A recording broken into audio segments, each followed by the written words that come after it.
আজ 5th June 2025। আজ আমি আমার ছেলে এবং মেয়েকে নিয়ে চলে গিয়েছিলাম লুকসান পিএসসি হসপিটালে। ওখানে যাওয়ার একটি বিশেষ উদ্দেশ্য ছিল। ওখানে যখন আমি দীর্ঘ 12 বছর পোস্টিং ছিলাম গ্রাসমোড়ে, তখন আমার মহাদেবদার সাথে পরিচয় হয়। মহাদেবদা পেশায় একজন আয়ুর্বেদিক ফার্মাসিস্ট। আমি প্রায় চলে আসি 3-4 বছর। এরই মধ্যে একদিন আমি নিউজ পেপারে দেখতে পাই ওনার বাগানের বিষয় নিয়ে, তো মনটা অনেক নাড়া দিল এবং আমি আজ চলে আসলাম ওনার সেই বাগান দেখতে। 12 বছর আগে যেখানে জঙ্গলে পরিপূর্ণ ছিল, সেখানে মহাদেবদা গড়ে তুলেছে এক ভেষজ বাগান।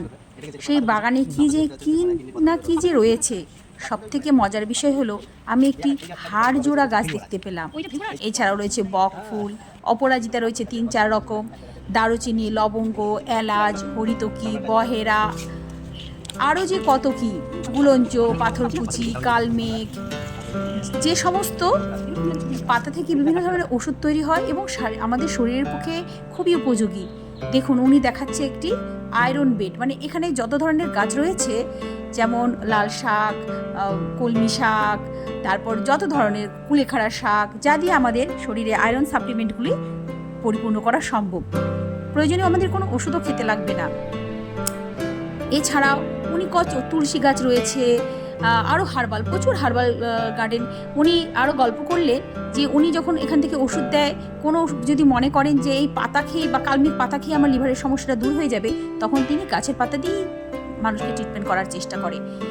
আজকাল এই ভেজালের যুগে, কেমিক্যালের যুগে ওনার এই সুন্দর একটি ভেষজ বাগান আমাকে খুবই অনুপ্রাণিত করলো। আমি ঘুরে ঘুরে সম্পূর্ণ বাগান চত্বর ঘুরে দেখলাম। আরও দেখলাম ব্রাহ্মী শাক। এর আগে আমি কোনোদিন ব্রাহ্মী শাক দেখিনি। উনি একটা লেবু গাছ লাগিয়েছে, এত সুন্দর লেবুর ফলন কি বলবো, খুব সুন্দর। মাঝখানে উনি শিবের মূর্তি লাগিয়ে ছোট্ট একটি মন্দির করেছে, যাতে কেউ এখানে আবর্জনা সব ফেলতে না পারে। ওই যে দেখুন লেবুর গাছটার কথা এক্ষুনি বললাম। আমার ছেলে মেয়ে তো দারুণ মজা পেল এখানে ঘুরতে এসে। আর আমার মেয়ের একটু গরমের ছুটি রয়েছে, ওর এখানে একটা সুন্দর একটা এডুকেশনাল ট্রিপ ওর হয়ে গেল। মহাদেব, এই যে দেখুন সেই মন্দিরটা, আমলকি গাছ, আরো যে কত কি গাছ। এখন মহাদেবদার 54 বছর বয়স। ওনার স্ত্রীও গত হয়েছেন, 2 মেয়ে বাইরে নার্সিং ট্রেনিং করেন। ওনারা আজকে এই একাকিত্ব কাটিয়ে তোলা যে উনি একটি রাস্তা খুঁজে বের করেছেন, শুধু এটা ওনার একাকিত্বই যে কাটাচ্ছে তা নয়, ওখানকার বাতাসকেও পিউরিফাইড করছে, ভেষজ অক্সিজেন প্রদান করছে, আর প্রাকৃতিক পরিবেশটাও খুব সৌন্দর্যায়ন হয়েছে। উনি যে দেখুন, উনি বাউন্ডারির অভাবের কথা বললেন। এখানে উনি কোনো পঞ্চায়েত বা কোনো বিডিও অফিসের সহযোগিতা পান না।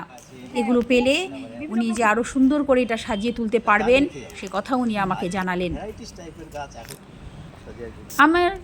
আমি ওনার এই বাগান থেকে এত মুগ্ধ, এত আপ্লুত। ওনাকে আমি একটি ছোট্ট করে সম্মাননা পত্র এবং একটি মেমেন্টো ক্যাপিটালের মাধ্যমে ওনাকে আমি সম্মানও জানিয়েছি। ওই যে উনি বলছেন, উনি বেশ কিছু গাছ, এই যে লিস্ট রয়েছে, এই লিস্টে বেশ কিছু গাছ লাগিয়েছেন। উনি অশ্বগন্ধার কথা বললেন, লাল চন্দন, কিছু কিছু গাছের কথা বললেন যেগুলো উনি পাননি। কেউ যদি কোনো সময় ভালো এবং কোনো জায়গায় সংরক্ষণ করতে চান, সেই বিষয়ে আপনারা মহাদেবদার সাথে কিন্তু যোগাযোগ করতে পারেন। আচ্ছা, ঠিক আছে। এই যে দেখুন হাড়জোড়ার গাছটা তো দেখালাম। ওখানকার একজন লোকাল দাদা এসেও মহাদেবদার বিষয়ে খুব সুন্দর করে বললেন। আমি আপ্লুত। আজকে উনি একটি স্বামী বিবেকানন্দ কথা রয়েছে, জন্মেছিস তখন দাগ কেটে যা। উনি যে দাগটি তৈরি করেছেন, সত্যি আমাদেরকে অনুপ্রাণিত করার মতো। একসময় এই হসপিটাল ছোট একটা হসপিটাল ছিল, তো এই হসপিটালে একটা শুধু জঙ্গল মাত্র ছিল, জঙ্গল ছিল আর কিছু স্টাফ ছিল, হসপিটাল ছিল। বর্তমানে উন্নতি হয়েছে, ভালো হয়েছে। তার সাথে সাথে আয়ুর্বেদিক সেন্টার আসার পর এই যে আমাদের মহাদেব পাল এসে তিনি এখানে এসে এই জঙ্গলটাকে পরিষ্কার করে নিজের অর্থ, নিজের বল, নিজের ইচ্ছায়, নিজের স্বেচ্ছায় পরিশ্রম করে এত খুব মানে আয়ুর্বেদিক গাছ গাছালি লাগানো হয়েছে। উনার স্বেচ্ছায়, উনার পরিশ্রমে, উনার গাছের পরি খরচা করে করেছেন সুন্দরভাবে। আর মানে এমন এমন গাছ আছে আমরা একটু জানতামই না, যেরকম রুদ্রাক্ষ, হরিদ্রাক্ষ, তারপর কি বলে গুলঞ্চ, তারপর এই যে কি বলে কালমেঘ, মানে অনেক যাবতীয় গাছ আছে আমরা চিন্তাম না, জানতাম না। উনি আসার পর অনেক কিছু দেখিয়েছেন। এই গুগল সম্বন্ধে বলেছেন, গুগল একটা ওষুধ ব্যথার।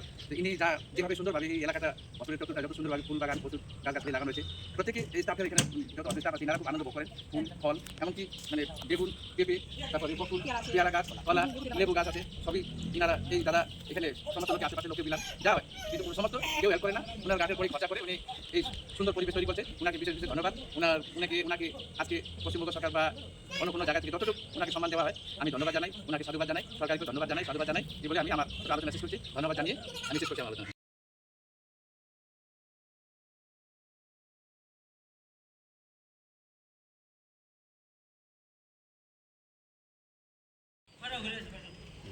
আজকের এই দিনটা আমি যতদিন মানে বেঁচে থাকবো আর কি আমার স্মরণীয় হয়ে থাকবে। আমি পাশে দুজন মানে বিশিষ্ট লোককে পেয়েছি। একজন হচ্ছে চন্দ্রবাহাদুর থাপা, ইনি দোকান লোক, ইনি প্রচুর উপকার মানে পরোপকারী মানুষ। উনি আমাকে অনেক বাগান করতে অনেক দারুণভাবে সাহায্য করেন। কোথাও বিচন, কোথাও ডালি, কোথাও চারা গাছ এনে দিয়েছেন, রেগুলার খোঁজখবর নেন। সোনালীকে পেয়েছি প্রচুর কর্মব্যস্ততার মধ্যে, আজকে উনি আমাকে মানে দেখতে এসেছেন, সময় দিয়েছেন। আমার এই কর্মকাণ্ডকে দেখে ওনার ভালো লেগেছে, আমাকে ইন্সপিরেশন দিলেন, পুরস্কার দিয়েছে। এটা তো দায়িত্ব আরও বেড়ে গেল। তো আমি এভাবেই কাজ করে যেতে চাই। আর সবচেয়ে বড় কথা কি, ট্রিটমেন্ট ওষুধ যত না কাজ করে, আমার এই বাগান এটা একটা থেরাপির কাজ করছে। এখান থেকে ফুল ফল, অক্সিজেন, সবজি এবং বৃষ্টি, ভূমিক্ষয়, গাছ কিনা দেয়, গাছ বিনা শর্তে গাছ আমাদের কিন্তু সব কিছুই দিয়ে যাচ্ছে। এটা কোনোদিন আমরা ভুলতে পারবো না।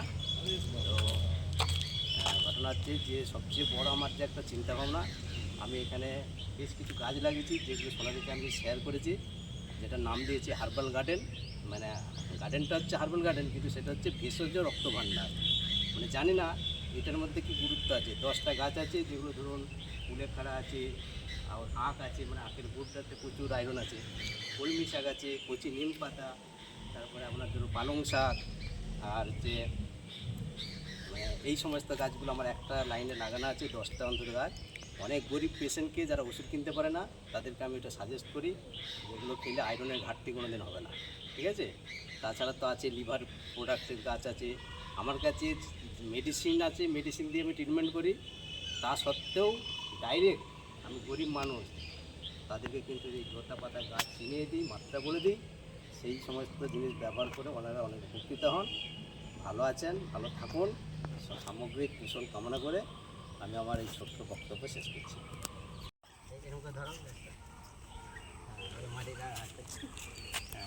এই যে মুখটা ছবিতে, যেমন ছবিতে দেখি। শেষে জিগ্নিশা আর ঋষাঙ্কু মহাদেবদের সাথে মিলে দুটো গাছ লাগালো।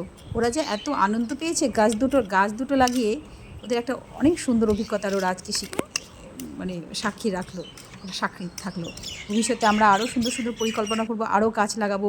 আমরা বাতাস থেকে অনেক অক্সিজেন নিই, কিন্তু তার পরিবর্তে আমরা কিছুই দেই না। চেষ্টা করব এই গাছ লাগানোর এই জিনিসটাকে আগিয়ে নিয়ে যেতে। ধন্যবাদ।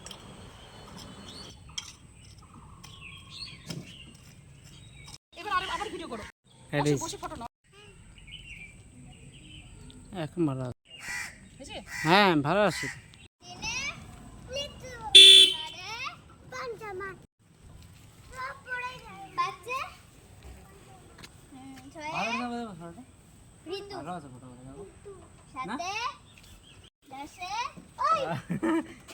ভালো মতো না,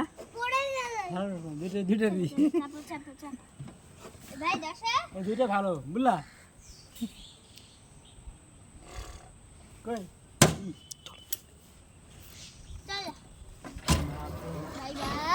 বাবা টাটা, বাবা বাবা বাবা ও বাবা জানো আমরা এখানে টোটো করে যাচ্ছি।